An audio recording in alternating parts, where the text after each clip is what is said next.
Ya estamos de vuelta aquí en el Podría Ser Peor, 8 de noticias de la radio Bio Bio. Vamos a hablar del Fondo E y de esta caída histórica que está teniendo el Fondo E. Así es que vamos a conversar de eso y queremos su opinión, porque vamos a transformarlo también en el Calla Canta, ¿no? Vamos a transformarlos en el Calla Canta para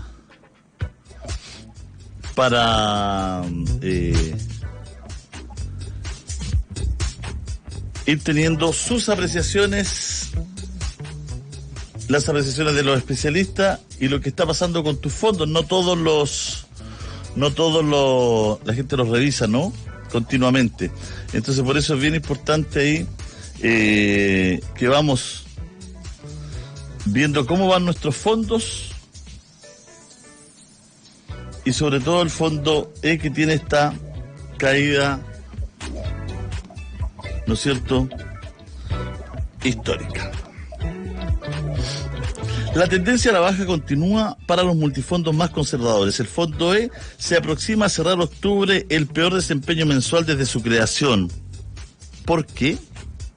Se lo preguntamos a Rodrigo Gutiérrez, gerente general de CIEDES. ¿Cómo está, Rodrigo? Rodrigo, ¿cómo estás? Hola, Julio César, ¿qué tal? Bien, pues un abrazo. ¿Todo bien? Todo bien por acá. Qué bueno. Gracias. Rodrigo, bueno, ahí sí ya te estamos viendo. La gente que está en Bio Bio TV también tiene la posibilidad de verte. Cuéntanos, Rodrigo, ¿por qué este desempeño tan pobre y el peor mes desde su creación del Fondo E? Bueno, efectivamente estamos todos preocupados y me imagino que la gente también en su casa. El Fondo E está mostrando su peor desempeño en la historia. Vemos que hasta el 25 de octubre acumulaba una pérdida del menos 7,35% y desde enero a la fecha de prácticamente un 20%. Este es un resultado excepcionalmente malo, pero que también responde a tiempos excepcionales, eso es lo que hemos dicho, producto en Chile de la pandemia y que antes con el estallido social. En lo concreto, y esto puede ser un poco más técnico, en el fondo, los malos resultados del Fondo E dependen de los resultados que tienen los instrumentos de renta fija en Chile, que es donde invierte, y estos a su vez vienen determinados por el alza en las tasas de interés que hemos estado viendo durante los últimos meses. Y estas alzas en las tasas de interés a su vez vienen determinadas por el ambiente de incertidumbre política que hemos visto en Chile también durante el último tiempo, en el marco de la Convención Constitucional, la campaña electoral, pero sobre todo también por el ambiente de los retiros de fondos previsionales. Todos estos aspectos han hecho subir las tasas de interés, y las tasas de interés castigan los instrumentos de renta fija, y eso a su vez hace que el Fondo E tenga este desempeño que estamos viendo. Pero ¿qué le podríamos decir a la gente? Porque finalmente la gente confió en que este era un fondo conservador, un fondo seguro. ¿Cómo pasó de ser el fondo más seguro a un fondo inseguro? Sí, mira, por eso es que yo creo que es importante también tener presente que este es un resultado excepcional en tiempos excepcionales. Si uno analiza el desempeño de los multifondos desde su creación en el año 2002, todos los multifondos muestran rentabilidades positivas. Los fondos de menor riesgo, más conservadores, tienen rentabilidades que son más acotadas, y los fondos más riesgosos sí tienen rentabilidades que son un poco mejores, que son más atractivas. Por lo tanto, eso es importante también decirlo a la gente, porque yo creo que todos vemos con preocupación lo que está pasando, pero por otro lado también es importante entender de que el ahorro para las pensiones es un ahorro de largo plazo, y en el largo plazo todos los multifondos muestran resultados positivos. Entonces tenemos resultados que son muy malos hoy día, pero que en el largo plazo estos deberían revertirse en algún momento. Yo creo que los que se tienen que preocupar especialmente, y yo creo que esa es la mala noticia, es que las personas que hoy día están próximas a jubilar están viendo justamente en los momentos previos a jubilación que sus saldos están siendo castigados, y entonces ahí sí que tenemos un problema, y entonces ahí sí que tenemos que hacernos cargo en torno a reflexionar por qué está pasando esto en Chile. Y la verdad es que en buena parte este aumento de las tasas de interés, como te decía, determinado por la incertidumbre política y por las discusiones que hemos tenido en el último, sobre todo en materia de retiro de fondos previsionales. Yo entiendo esto de la excepcionalidad, pero a ver, no sé cómo preguntarlo de una manera que quede claro para la gente que nos está viendo, ¿no? Porque la técnica, el lenguaje técnico y toda la estadística, la gente no lo entiende porque a la gente se le traspasó una información que este fondo era seguro, no se le dijo, mire, en época excepcional usted va a perder, no estaba eso en el discurso. Dijeron, este fondo es el más seguro, la gente creyó. Entonces, ¿cómo le explicamos en fácil a ellos lo que está pasando? ¿Por qué está ocurriendo? Ya, hay una época excepcional, pero ¿qué pasó? ¿Por qué sube una tasa? ¿Por qué esta tasa afecta a un fondo de pensión? ¿No estaba tan cubierto ese fondo de las personas? ¿Siempre estuvo expuesto al vaivén financiero capital? Tendríamos que partir de más atrás, pues no sé si me lo permites. Para sí, por supuesto. Esa es la idea. La idea es que tiene... La idea es que tiene tiempo. Intentémoslo. Eso. Intentémoslo. Pero hasta el año 2002 en Chile existía solamente un fondo, llamémoslo así. ¿Ya? Y ese fondo, evidentemente, que era el que agrupaba las cotizaciones de las personas, las cuales van ahorrando y aspiraban a que la rentabilidad hubiera incrementado sus saldos al momento de la jubilación. Lo que se implementa el año 2002 es el sistema de multifondos y se agrega, por lo tanto, este esquema que tenemos hoy día de 5 fondos. Desde el fondo A, que es el más riesgoso, y luego hasta el fondo E, que es el más conservador o el menos riesgoso. La gracia de estos fondos es que en el largo plazo, los fondos más riesgosos pueden experimentar mayores fluctuaciones a cambio de obtener una mayor rentabilidad. Y los fondos más conservadores, que invierten en instrumentos menos variables o menos riesgosos, obtienen una menor rentabilidad. Entonces, la recomendación general era que las personas cuyo horizonte de ahorro era más largo, es decir, su tiempo durante el cual iban a ahorrar era más largo, es decir, los jóvenes, optaran por fondos de mayor riesgo porque en el largo plazo ellos iban a rentar más, no obstante pudieran verse afectados por fluctuaciones durante esa trayectoria, durante ese camino. Pero mientras ese horizonte de tiempo se iba cortando, entonces la recomendación general era de que esas personas fueran transitando, luego al fondo B, luego al C, luego al D, luego al E, digámoslo de ese modo, por fondos más conservadores que fluctuaran menos a cambio de menores rentabilidades, pero teniendo entonces presente de que eso permitiría, en teoría y en tiempos normales, que sus rentabilidades y sus saldos no se vieran afectados. Eso en términos generales. Las personas, de todos modos, tenían la posibilidad de moverse entre esos fondos de acuerdo a lo que los economistas y las personas del mundo financiero llaman el perfil de riesgo. En palabras simples, eso es qué tan tolerantes son al riesgo o a ver que sus ahorros puedan ver subidas o bajadas sin que ellos se desesperaran o se vieran afectados, digamos, viendo estos movimientos. Dicho eso, en la práctica las estadísticas muestran que desde el 2002 a la fecha, efectivamente, los fondos más riesgosos han logrado rentabilidades mayores y los fondos más conservadores han tenido rentabilidades, como te decía, más acotadas, pero en todos los casos rentabilidades positivas. Esa es la definición general.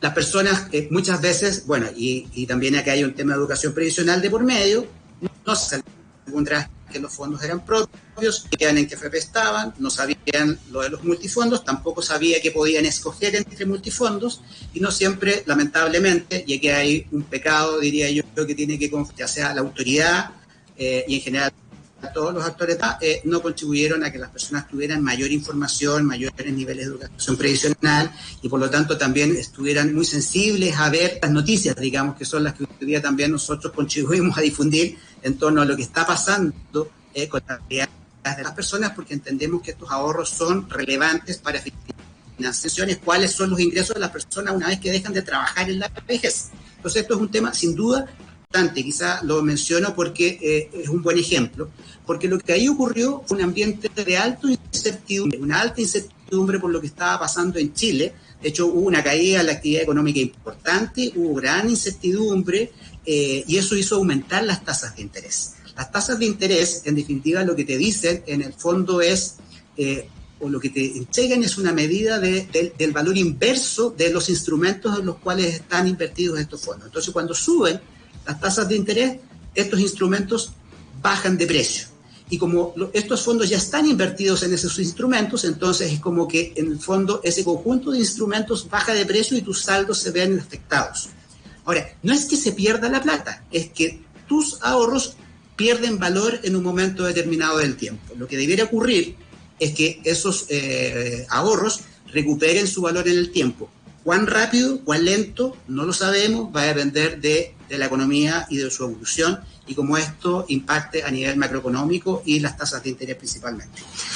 Ese es un ejemplo concreto. Ahora, ¿qué pasó en pandemia? En pandemia hemos vivido una de las crisis económicas más importantes, bueno, la más importante de este siglo.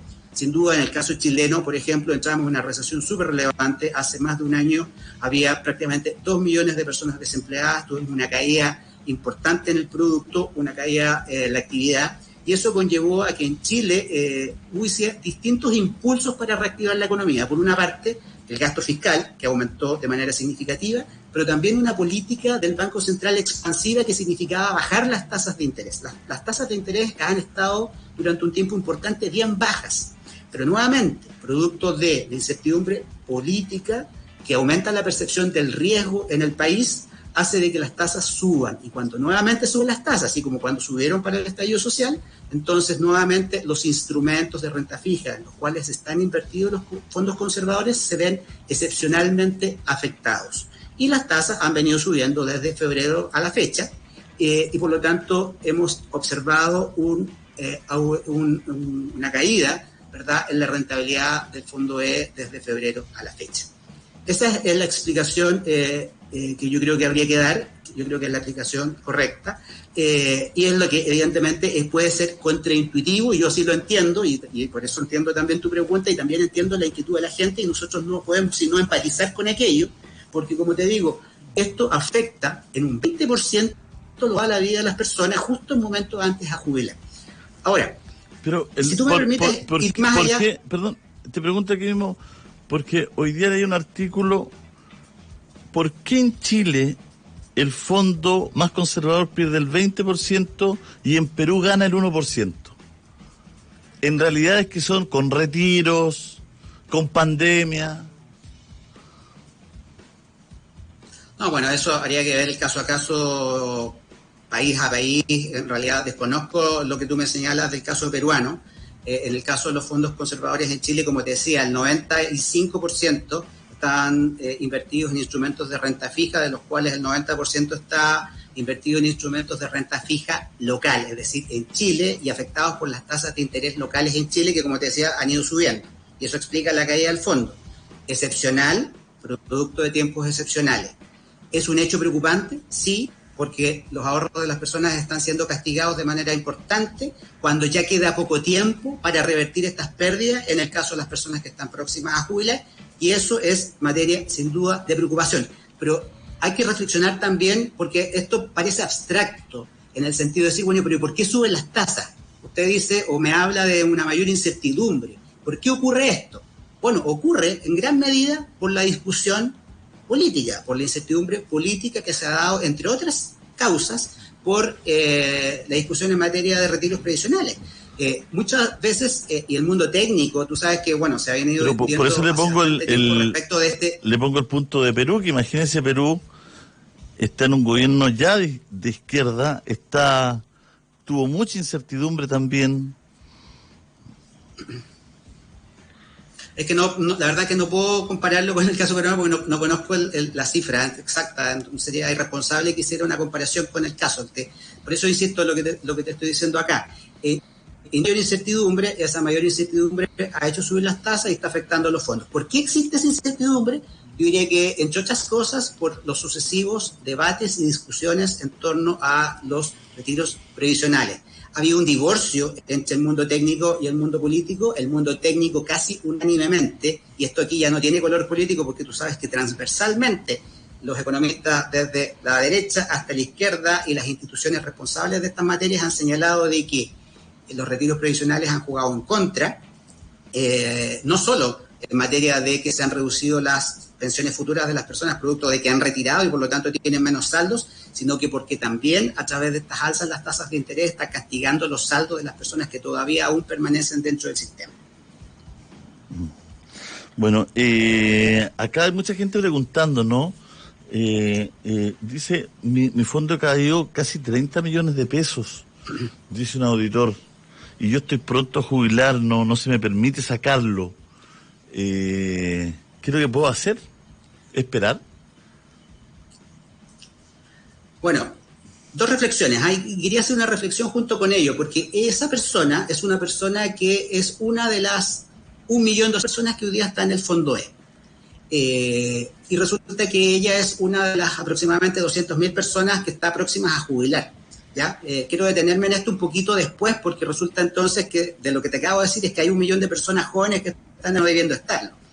Quisiera conversar de eso un poco después. Pero respecto a las personas que están próximas a jubilar, que es el caso del auditor que te comenta, claro, él está viviendo una pérdida importante justo antes de jubilar y dice, ¿qué hago? ¿Qué puedo hacer? Y la única recomendación que le podríamos hacer es que ojalá, en la medida de que pueda y entendiendo las circunstancias individuales, personales, cotidianas, familiares de cada uno, esperara a que esto se recupere. Es casi la única salida que va quedando en este momento. Ya. O sea, paciencia y confiar. Una cosa así. Paciencia y confiar. Bueno, la evidencia demuestra que esto se tiene que recuperar. Ahora, los plazos en que esto pueda ocurrir, no lo sabemos. Si aquí fuéramos adivinos, ¿verdad?, de lo que ocurre en estos temas, no estaríamos acá probablemente. De todos modos, el panorama no es auspicioso para los próximos meses. Eso también es importante decirlo. Sería una mentira decirle al auditor, mire, esto se va a recuperar en 1 mes o 2 meses. No, eso no va a ser así. Sobre todo porque en Chile también, producto de este momento especial, estamos observando presiones inflacionarias que también son relevantes. ¿Por qué hoy día hay inflación en Chile? Hay inflación por un fenómeno global, porque hay un fenómeno inflacionario en el mundo, pero también porque en Chile hay una presión inflacionaria muy importante, dada, entre otras cosas, por el aumento del dólar, pero también y principalmente por el aumento en la liquidez, es decir, la cantidad de dinero que hay en el mercado producto de nuevamente, los retiros de fondos previsionales que se han retirado ya 50.000 millones de dólares, y también por las ayudas del gobierno, que son una cifra muy relevante también. Ese exceso de dinero hace que también los precios suban, y la única manera de contener los precios, es decir, de contener la inflación, es que el Banco Central esté también obligado, esté llamado a hacer un alza en las tasas de interés, como lo vimos también a mediados del mes de octubre, en que todos vimos que hubo un aumento relevante de la tasa política monetaria por sobre lo esperado, por sobre lo que esperaban todos los actores del mundo económico, porque justamente es lo único que le queda al Banco Central como medida para intentar frenar la inflación. La inflación también es algo que parece abstracto, es algo como lejano, y la verdad es que no lo es. La inflación es el aumento de los precios que ven enfrentados todas las personas cuando van a comprar el pan, cuando van a comprar la fruta a la feria, cuando van a comprar diversos bienes de primera necesidad. Y es algo que afecta a los más vulnerables, no a quienes tienen más recursos. Y por lo tanto, entonces, es algo que también hay que ponerle mucha atención. ¿Qué quería decir de la gente joven que está en el fondo E? Sí, porque esto es noticia, sin duda. Nosotros cuando publicamos esta información y dijimos, mira, el fondo E acumula una pérdida del 7,3% en octubre y un 20% en el año, sin duda que lo que uno dice, bueno, ¿y quién está en el fondo E? Todos entendemos entonces que están en el fondo E las personas próximas a jubilar, y es el ejemplo que tú me diste del auditor. Pero cuando uno mira las cifras, se encuentra con que hay, con cifras a junio, dicho sea de paso, se encuentra con que hay 1.200.000 personas que están en el fondo E, pero de las cuales del orden de 200.000 personas son las personas que están próximas a jubilar. Y uno dice, bueno, ¿y por qué entonces hay otro grupo de personas ahí, no debiendo estarlo, incluso personas jóvenes? ¿Por qué están en el fondo E cuando sabemos que la recomendación es que en un horizonte largo puedan optar por fondos más arriesgados como el fondo E, que por lo demás este año llevan una rentabilidad acumulada del 12%, que es importante también decirlo como una buena noticia para los que están en el fondo A? Y la verdad es que la única explicación que nosotros tenemos, o la hipótesis que nosotros tenemos al respecto, es que muchas personas jóvenes están en el fondo E siguiendo recomendaciones de terceros. Durante mucho tiempo invitaron a las personas a cambiarse del fondo A al fondo E de un lado para otro, buscando hacer ganancias de corto plazo o evitar determinadas pérdidas. Y la verdad es que muchas de esas recomendaciones fueron malas recomendaciones que hoy día tienen a 1 millón de personas en un fondo que no deberían estar y viendo cómo sus ahorros se están viendo desvalorizados. Entonces, eso es un tema muy relevante. Si aquí dice que muchas veces preguntan, y los medios de comunicación preguntan respecto, bueno, ¿y qué recomienda usted? La verdad es que no recomendamos ir de ningún lado a otro. Lo que recomendamos es estar ajustado a la edad, como decía, las personas jóvenes en los fondos de mayor riesgo, y las personas mayores o más próximas a jubilar en los fondos más conservadores. Esa es la única recomendación responsable que se puede hacer. Ahora, siempre la recomendación fue que la gente más joven estuviera en el fondo A o B. Así es.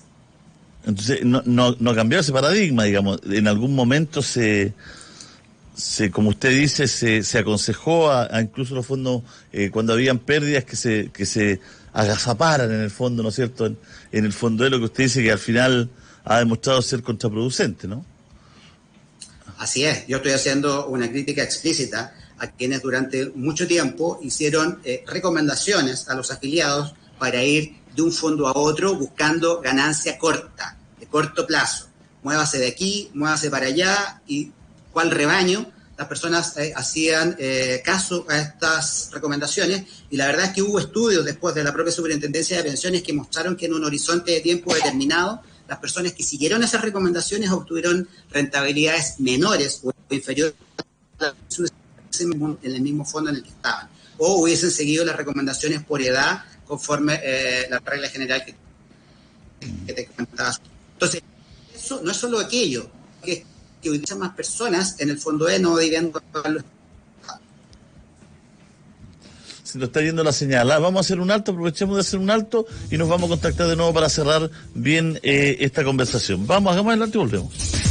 Bueno, la gente está desconforme. Rodrigo, bueno, imagino que usted lidia con esto constantemente, así es que no es en contra suyo, ¿no? Perdón, con los comentarios de los auditores, dices tú. Claro, con los comentarios. No, que le digo que los comentarios de usted no son en contra de usted, ¿no? Para que no se lo tome personal.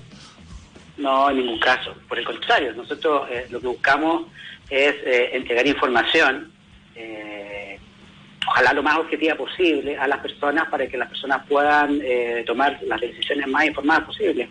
Y ojalá todas puedan construir sus pensiones y ser parte del sistema lo mejor posible, digamos. Sí, son súper fuertes las afirmaciones que se dicen, pero entendemos que es la realidad del sistema, digamos. Hoy día las pensiones son bajas. Hace bastante tiempo que ya existe un diagnóstico bastante claro de que el sistema no está respondiendo a las necesidades y las expectativas de las personas, por lo mismo que se han planteado diversas propuestas de avanzar en reformas de pensiones, pero es la verdad que es el sistema político el que ha sido incapaz de llegar a los acuerdos necesarios para poder avanzar. Y eso es lo realmente dramático. Entonces yo le agregaría quizás el discurso que tienen las personas en torno a los economistas, se dijeron. Yo incorporaría también tal vez al mundo político que ha sido incapaz de llegar a los acuerdos necesarios. Yo creo que, y habiendo ciertos consensos técnicos respecto a algunas materias. Bueno, la verdad es que hay mucha desilusión de gente que también entiende que no es capaz de sacarle mayor rentabilidad o le pasaron una posibilidad que muchos no tienen las herramientas para hacerla, Rodrigo. Es lo que me está escribiendo la gente acá. Sí, nosotros entendemos que hay una legítimas apreciaciones respecto de lo que las personas observan como las rentabilidades que obtienen en sus ahorros. Pero las cifras en esto son bastante claras. El sistema de pensiones que nosotros tenemos hoy día en Chile, si hay algo de lo que uno pudiese afirmar con cierta objetividad, es que ha tenido rentabilidades razonables e incluso por sobre lo esperado. Eso es un hecho concreto y todas las estadísticas muestran, y la información comparada también con otros países también diría que es bastante categórica en ese sentido. Pero sin duda que hay otros elementos que impiden de que a la larga, al final de la vida laboral, las personas logren tener un ahorro que permita financiar pensiones que sean dignas. Y en eso yo creo que estamos todos de acuerdo, si de eso no cabe ninguna duda, y por eso es que ya se viene discutiendo hace bastante tiempo. Recuerdas tú que hace ya 7 años prácticamente se instaló una comisión asesora presidencial, la llamada Comisión Bravo, que hizo distintas propuestas. El gobierno de la presidenta Bachelet en su último año hizo una presentación de un proyecto de ley que finalmente no se tramitó, digamos, no llegó a puerto. Este gobierno también partió el primer año con una propuesta, y la verdad es que producto de que el debate está bastante ideologizado, es que ha sido también imposible avanzar. Entonces llevamos ya 7, 8 años discutiendo estos temas y seguimos igual, yo diría peor, porque sí también es importante decirle al auditor que reclamaba en torno al análisis que se hace en torno a los retiros previsionales. Los retiros previsionales, y también es un hecho objetivo, como resultado de la combinación de los 3 retiros previsionales, se han retirado ya aproximadamente más del 25% del total de los saldos del sistema, y las pensiones proyectadas de los chilenos hoy día, después de los 3 retiros, son un 30% más bajas de lo que eran hace un año y medio atrás. Y si las pensiones hace un año y medio atrás ya eran bajas, imagínate lo que nos espera en el futuro. Entonces la verdad es que estamos en un escenario que yo diría que es bastante dramático, donde el sentido de urgencia ya no sé cómo lo podemos representar, cómo podemos hacer un llamado para que efectivamente podamos avanzar. Bueno, Rodrigo, ¿qué le podríamos decir a la gente en términos de... A ver, en esto quiero tratar de ser colaborativo, ¿no? En términos de una propuesta para que esté encima de sus fondos, porque esto no va a cambiar de un día para otro, ¿no? O sea, muchos quisieran que hubiera un nuevo sistema quizás mañana, pasado, todo, pero sabemos que esto no va a ser así de rápido, ¿no? Entonces, en el intentanto, por el momento, ¿qué es lo que usted le recomendaría a la gente? Es difícil la pregunta porque implica una gran responsabilidad. Permíteme antes reflexionar un poquito sobre lo que tú dijiste, porque hoy día quienes están detrás de los retiros previsionales, algunos lo han confesado, lo han transparentado, lo han dicho, esto ya no es para ayudar a la gente, es para destruir el sistema. La pregunta es, entonces, ¿qué sistema podemos tener en adelante que sea mejor que el que tenemos hoy? Esa es la primera pregunta. Yo creo que no hay propuestas lo suficientemente robustas que permitan cumplir esa promesa. Eso es lo primero. Y lo segundo es que si esas propuestas existieran y fueran lo suficientemente robustas como para cumplir una promesa mejor que lo que hoy día tenemos, la pregunta es, tú lo dijiste, ¿en cuánto tiempo más? ¿Te fijas? Porque los sistemas de pensiones son sistemas que se proyectan en el mediano largo plazo. Cuando uno hace una proyección respecto a la sostenibilidad financiera de esto, uno lo tiene que hacer a 50 o más años. La vida laboral de una persona es de 40 años, a lo menos. Entonces, esto es algo que sin duda no se resuelve de un minuto para otro, y quienes le digan a las personas que mañana tendrán mejores pensiones, la verdad es que yo miraría con recelo ese tipo de afirmaciones. ¿Qué podemos hacer hoy? Hoy es complicado. Las pensiones que no alcanzan los niveles básicos para poder satisfacer las necesidades más básicas, valga la redundancia, de la gente, permiten que sean complementadas a través de la pensión del pilar solidario, la pensión básica solidaria, los aportes previsionales solidarios, y eso es algo que se creó al año 2008 y que permite hoy día complementar las pensiones autofinanciadas, que son las que hoy día son muy bajas. Y se han planteado distintos proyectos para avanzar hacia allá. En eso parece que hay un consenso básico en las distintas candidaturas presidenciales. Todas apuntan a que se perfeccione el pilar solidario y tienda hacia una pensión universal o casi universal, y en algunos casos hay propuestas que son más generosas que otras. En esto también hay que lidiar con recelo, porque las propuestas más generosas probablemente no son financiables. Quizás las propuestas que son más acotadas quizás son promesas con mayor posibilidad de ser cumplidas. Es quizá lo único que podemos esperar en el mediano plazo, en los próximos 2, 3 o 4 o siguientes años. Pero respecto del momento actual, el momento actual es un momento complicado. Es un momento complicado, sobre todo para las personas que están próximas a jubilar, que están en el fondo B, que están viendo castigados sus saldos. y lo que le podemos sugerir a estas personas, entendiendo lo delicado de la situación, entendiendo sus realidades y sus vidas particulares, sus vidas familiares, sus estados de salud, todas sus circunstancias, que en lo posible posterguen el inicio del trámite de su jubilación, se mantengan en el mercado del trabajo en la medida que encuentren esas oportunidades y esperen que estos fondos se recuperen. Estos fondos en el largo plazo tienen rentabilidades positivas. Estamos teniendo una caída importante, esta caída importante se tiene que recuperar, no sabemos en cuánto tiempo, pero se tiene que recuperar, y si es posible aguantar, entonces, lamentablemente, ese es el verbo que hay que usar, aguantar. El problema es que la gente que ya está por jubilar... No es un verbo que sea bonito decirlo. El problema es lo que va quedando, la verdad. El problema es que la gente que está por jubilar ya no aguanta. No aguanta más, pues, y en el fondo da pena decirlo, pero está en el casino del mercado financiero. No es un sistema de jubilación sano, porque depende de lo que pase en el mundo, o lo que ocurra, como usted bien lo dice, puede ser cualquier cosa, ¿no? ¿Para qué le vamos a poner maldad a todo? Una pandemia, no sé. Pero está expuesto siempre. Fíjese que hay una tabla de un proyecto de ley que dice los flujos de AFP en 40 años. Y las pensiones esta tabla dice que de lo que los fondos han recaudado históricamente, flujos hacia la AFP, son 398.614 millones de dólares, 398.614 millones de dólares.